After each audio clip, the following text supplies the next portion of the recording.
we used to do super well with metal. That metal scene when I was like a kid, like crapcore. I don't know if you're familiar with that. A bit.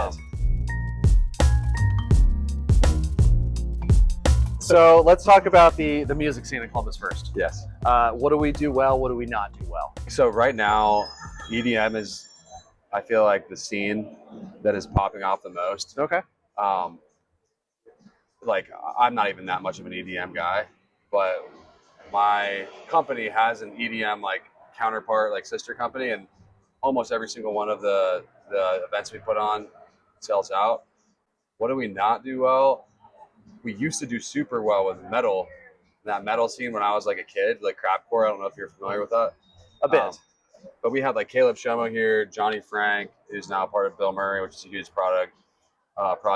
David Puckett, who's in We Car. There was like a huge scene. I feel like we could definitely use a little bit of a revival. Alternative scene here with like 21 Pilots.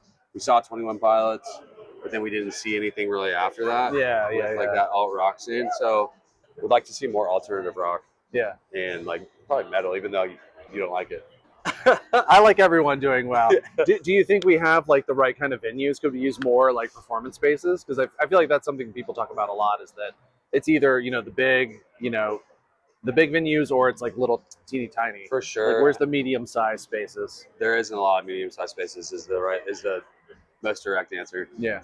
Cleveland, I feel like, has those spots, and then Cincinnati has more of those spots, but we're definitely lacking with like that middle scene, which is probably why a lot of these folks like skip over some tours. Yeah. And we'll go to like a Cleveland or Cincinnati.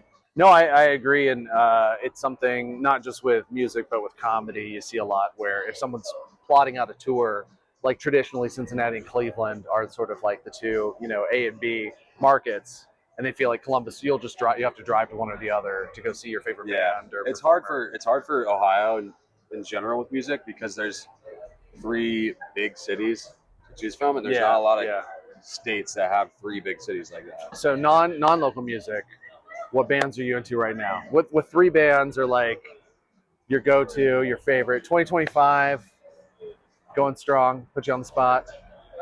That's hard to shout out. We can come back to it. Let's see. So tonight and tomorrow, and for sure in general, Linkin Park fell off for me the last like 10 years. You don't follow Linkin Park at all, do you? They have like a new singer. Yeah, I mean, I get like the gist of it. So here's what happened. So the first time I ever cried from an artist was Chester Benningfield when he committed suicide. Okay. Like, that was the first band I was allowed to listen to that had cuss words in it. Yeah. And so my dad like screened all the music, and they had a couple cuss words, and he was like, "This isn't about sex, so like, cool, you can listen to it."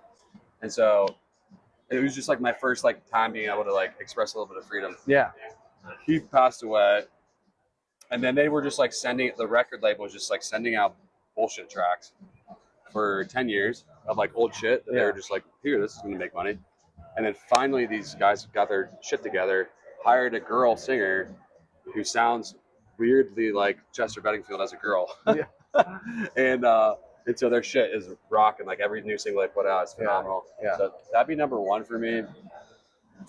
Number 2, super cliche, I love like what Kendrick was doing recently in the music scene. Sure. With everything with Drake. That was super fun. Yeah. Probably just like throwback bangers. Like I've been loving some throwback, like just listening to like Queen and like Don Headingfield and just like some of the old school music that's out there. Boston. Just I like putting on the old jams. Yeah. I don't know if I told you this or not. I may have, or this might be a surprise. When we did the comedy festival last year, you were in charge of the after parties. We did a survey with all of the comedians that performed throughout the entire festival. Would you like about this? Would you like about this?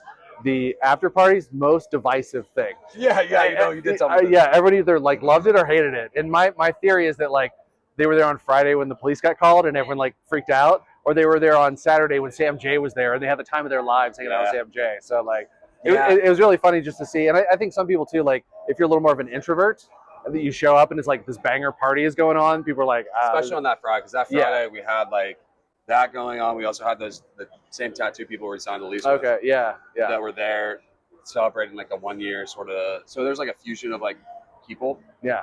The Saturday was great because it was more just like pure comedy. The Thursday was great. Yeah. I was there Thursday. The Thursday was Yeah. actually probably my favorite because I was expecting like no one to come really, and there was Yeah. like shit tons of people, and it was really fun.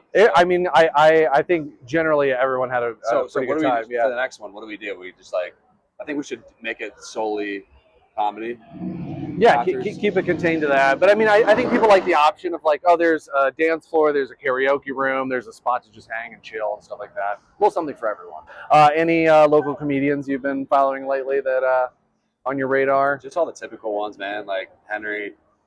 I mean, not really local anymore, but like I love seeing what Sule. He's not really stand-up comedy, but Sule, I love seeing what he's doing. He needs to drop his documentary at some point. He has such insanely fire content that he's captured from like big time comedians across the world. Love it. Adam Little, another one who only does like a show or two a year, but yeah. Love keeping hip on what he's doing. Nice, yeah. I'm super excited for what's coming with the comedy scene and everything else. Yeah. Thanks for chatting, brother.